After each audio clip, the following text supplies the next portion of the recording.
And now moving on, viewers, early Sunday morning at around 1:27 a.m., Swiss Air Flight SWR 146, an Airbus A330-300 bound for Zurich, was accelerating on runway 28 at Delhi's IGI airport when the left engine suddenly failed.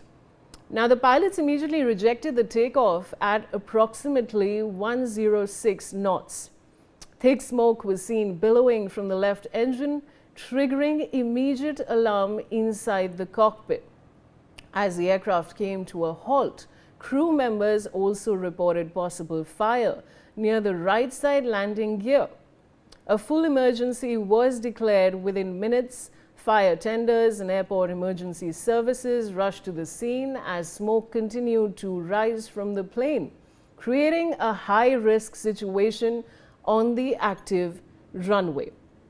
Now, the crew acted quickly and initiated a full emergency evacuation. All 232 passengers and 13 crew members, a total of 245 people on board, safely slid down the emergency evacuation slides onto the runway. The rapid response prevented any major casualty despite the tense and chaotic moments. Now, while the evacuation was largely successful, 6 passengers sustained minor injuries while sliding down the emergency chutes or during the hurried exit. All injured passengers have been taken to nearby hospitals and are receiving medical treatment. Their condition is reported to be stable. Runway 28 at Delhi Airport remained closed for a considerable period due to the incident, causing delays and diversions for other flights. The Directorate General of Civil Aviation and Swiss Air technical teams have launched a detailed investigation into the cause of the engine failure and the reported fire. Vandana Singh is an aviation expert and she is joining me on the broadcast. Vandana, welcome. And I want to ask you, what perhaps may have gone wrong here? Thank you for having me on your show. It is very clear that the pilots aborted takeoff during V1, during the takeoff roll, because if it had taken off, then obviously it would have had to take off in that situation.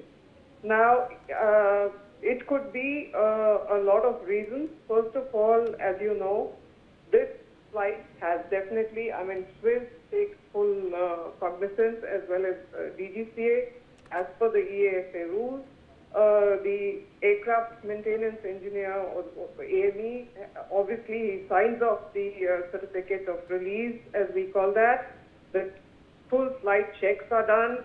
All the protocols are followed, including the captain or the pilot in command doing the pre-flight checks, tech log, checking their load and trim sheet, flight plans, etc.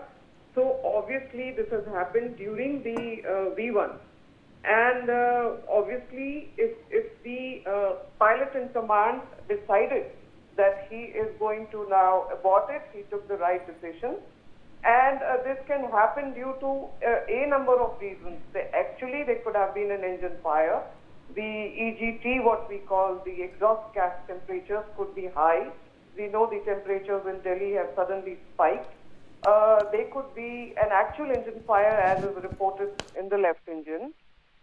Fuel line could have had a rupture, which is quite rare, but it can happen.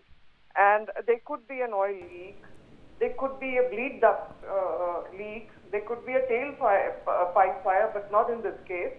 So there are X number of reasons which are going to be checked, including hot brakes, if the inspection was done completely. All of these things are going to be investigated by the DGCA in India, AAIB, Switzerland, as that is where it is registered. Airbus, of course, since this is A330-300, and the initial report will be filed within the 24 hours under the ICAO Annex 13 guidelines.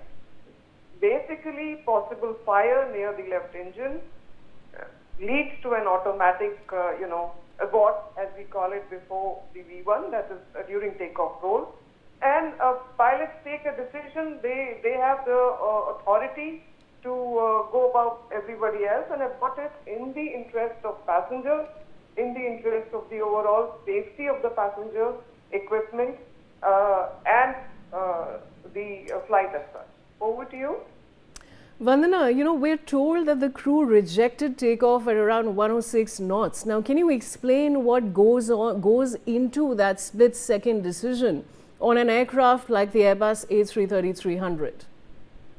Yes, as I told you that a whole lot of maintenance checks are done, firstly 90 to 60 minutes in advance, and then 40 minutes before, the pilot in command actually does all the inspections.